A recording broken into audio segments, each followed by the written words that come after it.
what's the song? And a house is not a home. I'm just really glad that I'm a part of the 90s because I think the era will just never die. Romance is missing.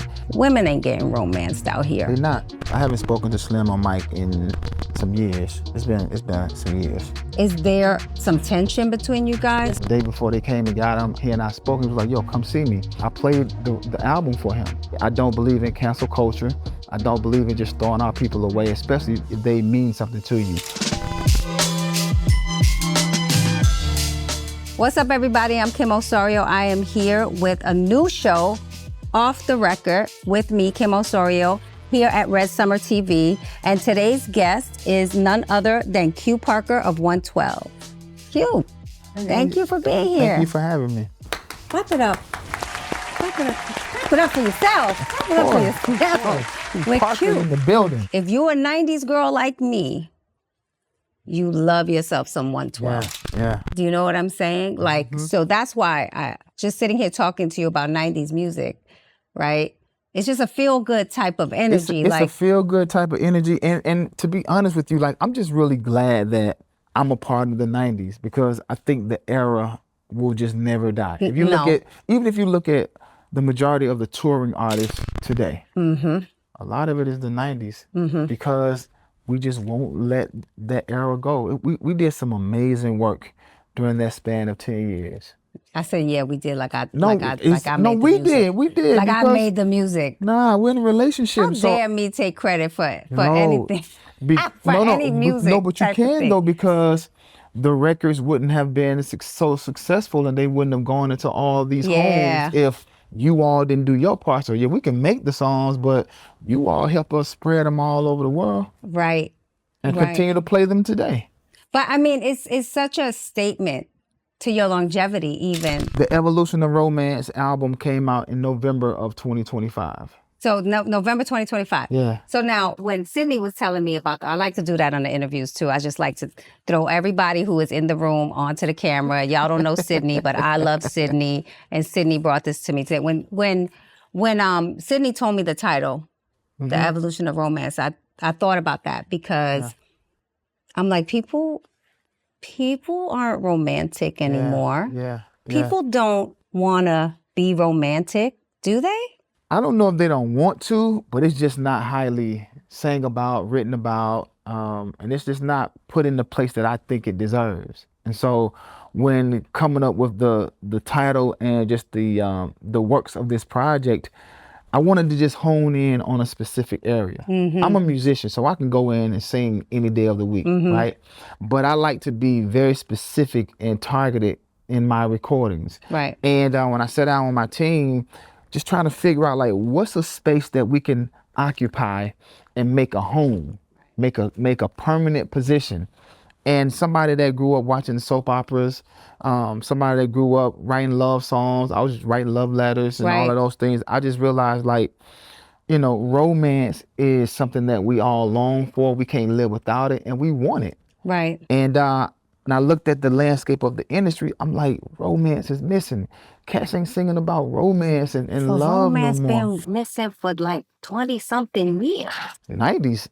That's what I'm saying. So is that what I really miss about it? I think so. Because I think it's an escape, especially for women. And I'm just going to keep it real. Sure.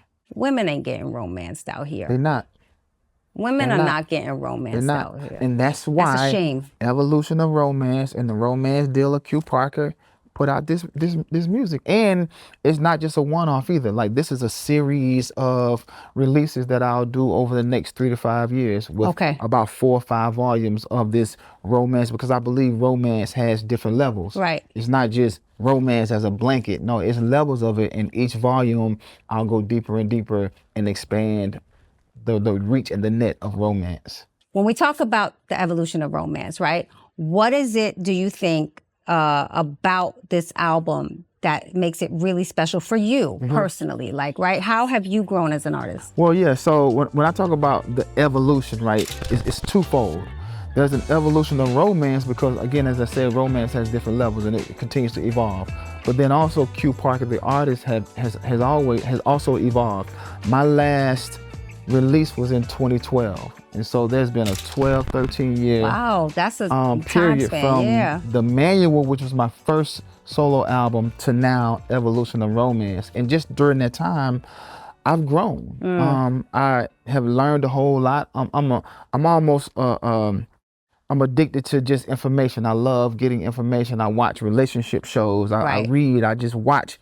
And again, that was a part of how I got to the point of wanting to sing about romance, because I look at the podcast, I look at the TV shows, I listen to the radio, and I'm like, man, people are not in relation anymore. And again, back in the 90s, we used the music to articulate what we wanted to say Right. to our girlfriends, to their husbands, to their wives, or whatever the case may be, and they became the soundtracks of our lives. And so, I'm like, you know what?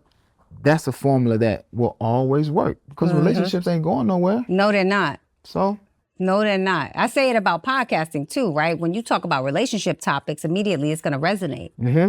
But a lot of times, you know, I think we get into this thing where we're caught up with celebrity news and all that. No, people are looking for an escape in their life because they're not getting romance. yeah, I speak a lot for women, though. Let me just as you should. As let you me should. let me brace you, because I have like a woman energy, right? So when it comes to this is even because I'm from the hip hop space more so.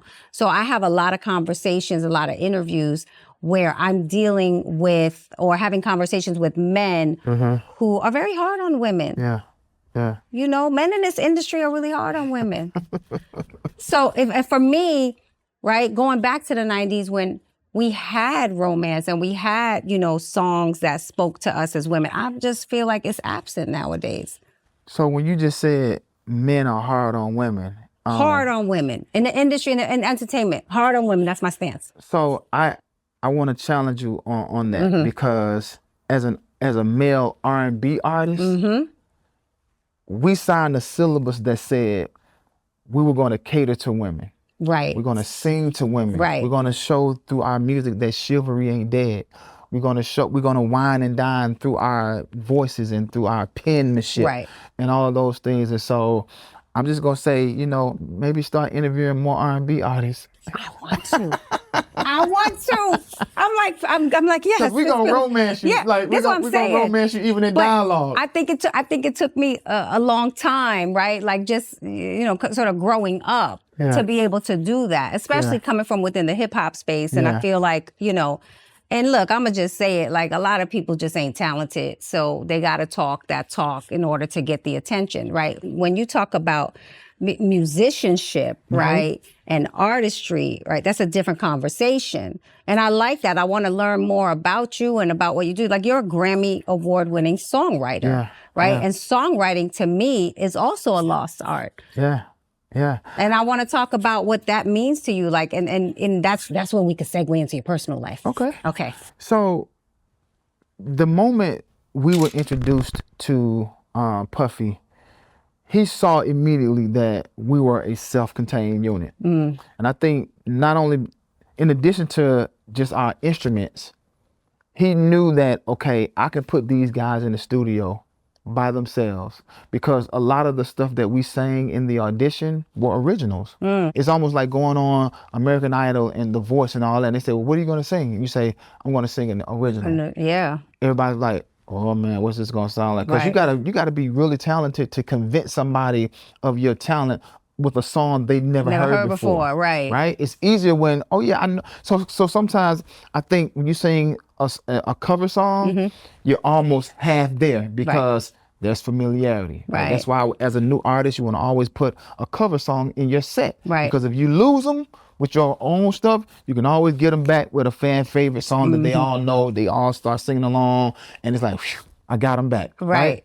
And so when we signed, he knew that, hey, I'm getting not only 4 vocalists, musicians, but I'm getting 4 songwriters as well. Right. And even from high school, we were always writing our songs, and we knew early on that this is the way to communicate to the girls.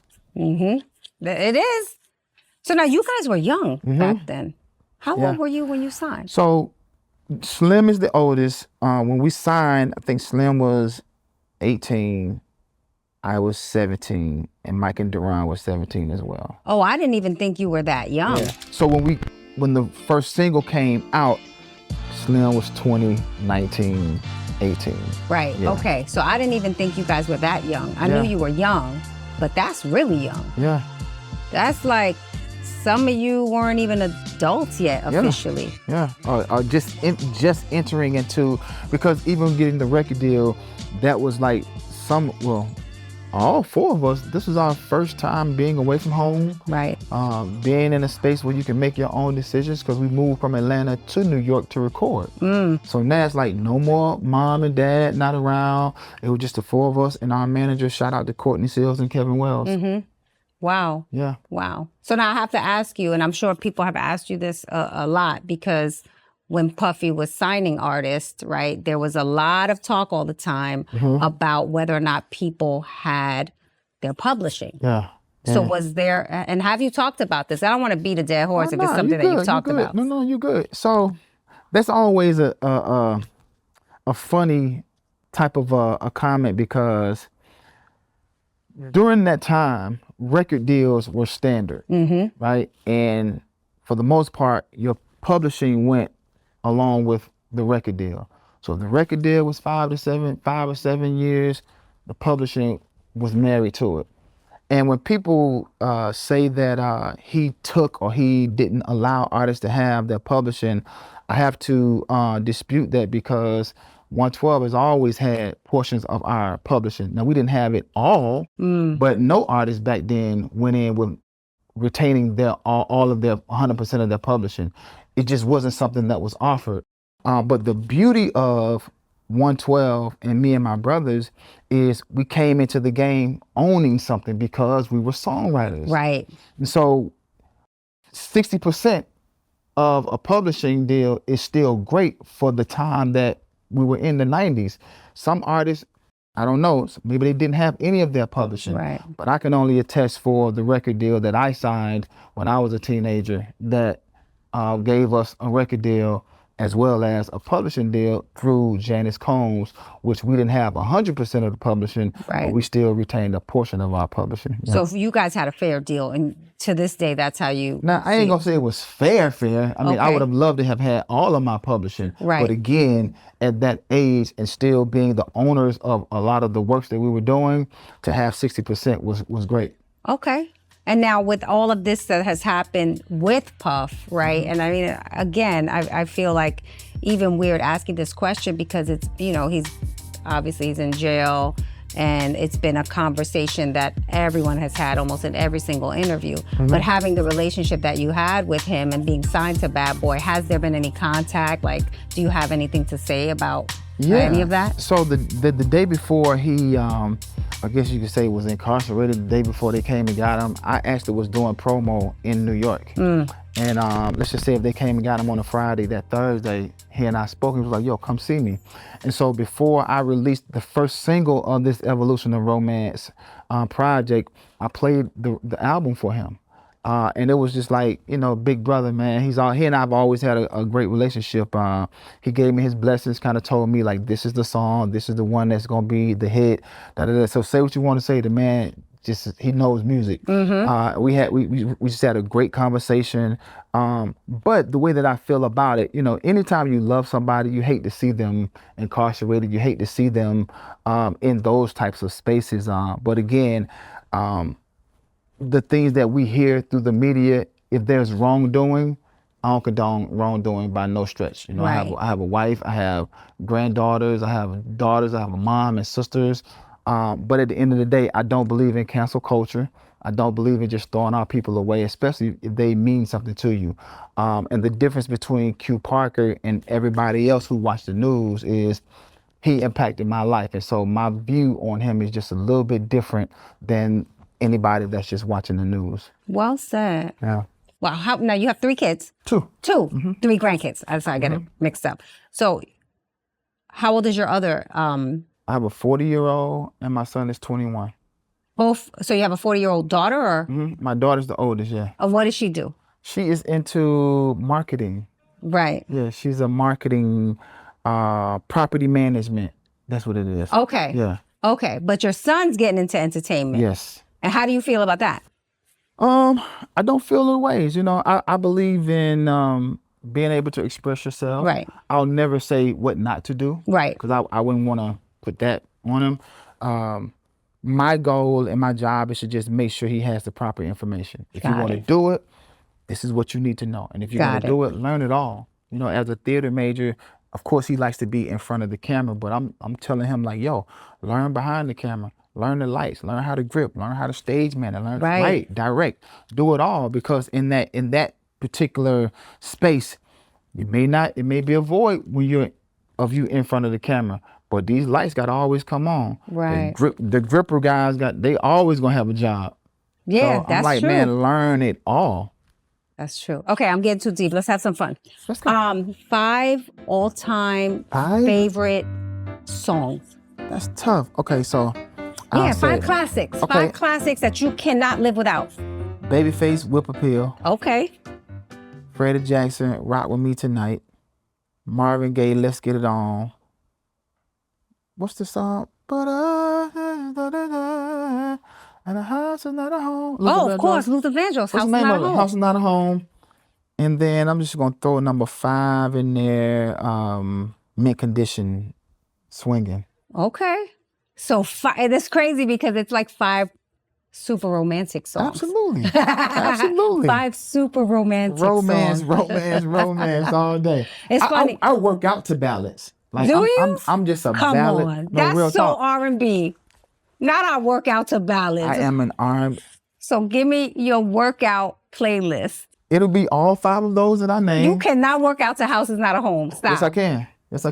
Yes, I can. I don't even understand. Because for me, I don't get the motivation from the tempo. So a lot of people need tempo because it keeps them. It's calming to me. Right. Right. And I just like being in a calm, not exerting a whole lot. I just like to be mellowed out. And that's really what R&B is. So like I tell people, being an R&B, a deliverer of the R&B genre, nothing should be rushed. Right. Even if I have to sing in up tempo. What I think made Bad Boy so dominant in the 90s was, even though we were singing up tempos, we laid smooth melodies on top of it. So even if we had the most rugged New York sounding beat, we came in with, oh, I need to know. It's just me sipping, we just like chilling, like it ain't no, right. We wasn't doing all that. Like we too cool for that, yo. I mean, that was really the quintessential Bad Boy sound. Yeah. Right? We was too cool for that, yo. Yes. The R&B, like it's just cool. I'm still on You Work Out to Ballads. Yeah. That's like yeah. I work out to because ballads. I mean, I'm always singing. If you just say Q Parker, I promise you they'll say he's always singing, he's always humming. Like that is my coping mechanism, and I'm glad that I sing R&B music and gospel, because it just does something to me mentally that just keeps me in a calm. Right. Like I couldn't be a hip hop artist. I couldn't. It's just too much. It's aggression. It's too much aggression. Yeah. We too smooth in that. Yeah. Like nah. It's a lot easier. Yeah. I think I love hip hop, but I think it's, as I get older, I can't do it right now. Yeah. I just need to. I feel like I listen to House Is Not a Home like every 3 days. Yeah. And if I do, like LL Cool J, I Need Love, or Fabulous, or Mace. Yeah. The guys who like just the romantic rappers smooth with it. Yeah. That's funny. But see, they get it though, because they know that the R&B dudes is where all the girls be. Right. So let me make my delivery, even though I'm a hip hop artist, let me be smooth a little bit with my delivery. But I always felt like as a performing artist, as a male performing artist, it was hard, right? When you fill a venue with like men. You know what I'm saying? Like, who wants to do that? Like, just perform for whenever I go to a show and it's like a bunch of men, I'm like, I'm not supposed to be in here. Like, where is it a hip hop show or hip hop? Oh yeah, hip hop show. Yeah. Because I mean, I don't know any R&B artists. It's all women. Yeah. Right. Yeah. So like my first concert ever, I'm gonna ask you that. What was yours? Sure. My first concert experience was New Edition. and Menudo. What year was that? I went to 3 different She said Menudo. Whoa, Menudo. nice. That's right. Yes. You went to a Menudo concert. That's way before your time. Probably. Am I older than you? Or don't answer that. Is that before your time? I was young when I went to Menudo. Well, Menudo, I'm familiar with them, so Right. I probably was young teenager. That was Yeah. I was super young. But like, so that concert I remember because it was just like pandemonium. And I remember I went to the Heartbreak Tour 3 different times. I watched Al B. Shore open, right? No, I watched Bobby Brown open first. He ended and up then headlining. Exactly. Like that right there is a story that is so often used to motivate artists early in their career. Right. And it basically is just saying, no matter where you are in the lineup, be confident in your show. You could be the opening act, you could be in the middle, but if you're consistent and you are just going out there doing work, you can flip the lineup. And Bobby Brown is always used in that example. And that must speak to you, right? Just coming out of 112. So same sort of scenario. Yeah. Wow. Yeah. And I got a lot of mileage in 112, and a lot of what you see today is because of all the things I learned just being a part of 112 and just going through the ups and downs, the peaks, the valleys, the life lessons, the lessons. And so even as I sit here as a 30-year veteran, yes, I'm here representing Q Parker, but I'm always representing 112 because, man, it taught me everything I know. Now, are you guys doing any shows together? So no, I'm currently not touring with the guys. Right now it is Slim and Mike. So they're touring right now? Yeah. What's the relationship like with you and the guys? Duran and I speak probably 2 or 3 times a week. So he and I have remained very, very close. I haven't spoken to Slim or Mike in some years. It's been some years. Is there some tension between you guys? Just a difference of views, which is what caused the separation initially. But again, I always remain hopeful that one day there can be a reconcile, a reunion of sorts. But until then, I'm just pushing Q Parker and pushing his romance. So let me ask you this question. If 112 were debuting in the streaming era, how do you think the group would have broke through? And do you think that it would have been harder or easier for the group? Wow, that is a great question. I write these questions and Did you come up with that one? Yes, I did. Man, yes, I you're did. so brilliant. Thank you. So I appreciate it. I appreciate it. But it's true, right? Because streaming has changed the game. It has changed. And I would just say that I'm really, really glad that we came out during the time we came out, where you relied solely on what you brought to the table and your talent and your gift.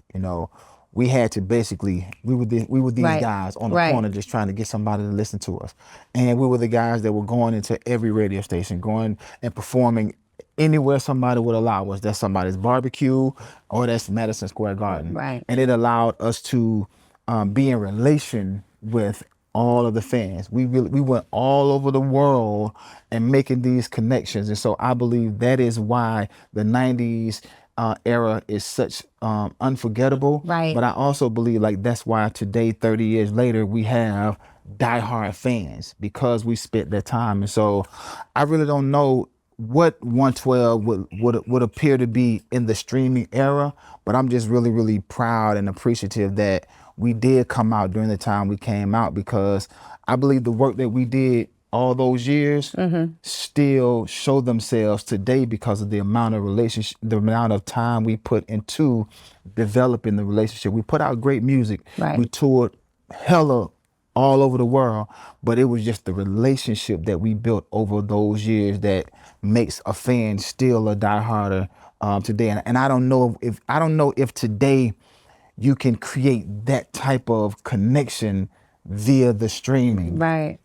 It is different, it's right? different, But I do think with streaming, there is this sort of direct to consumer thing, and especially with social media, right? Like And I don't know how much you feel like social media has changed the music industry just in the way artists are discovered. Yeah. Right. Because you have so many artists that, you know, I mean, I don't know, is it easier or harder, right? Like you have artists that you can upload a song and Yeah. with no record label and the song can just go. Yeah.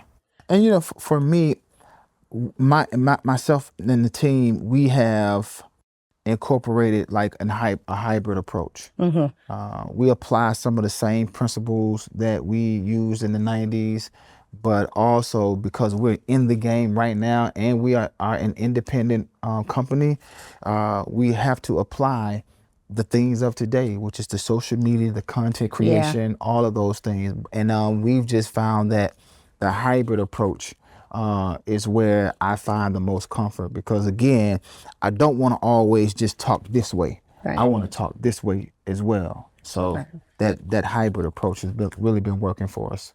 Now, I had another question about groups, right? And just why, or do you feel that groups just don't exist anymore, R&B groups, right? Like, why can't groups come together, sing in harmony? It's like, so it feels like it's missing. It's definitely missing. So a big shout out to One More and the groups like City Limits that are still out doing the group thing. Right. It is something that I feel like has always been a contributor to the industry, and because there isn't that right now, we're missing it. Yeah. And so, to the groups that are out there, man, we waiting on you. You know what's crazy? When you shouted out One More, and I feel like they have done an excellent job of utilizing these new platforms, right, to get their voices out there, right? Like even in the way they do their content creation, right? Like they do these little, I love watching them battle, right? So that's like one of my favorite things. Like they'll all sing a specific one song. little part, I like that, I love that. And they get a lot of audience engagement from that. So I think they're doing it right, but they're one of a very few R&B groups. We need it. Come on.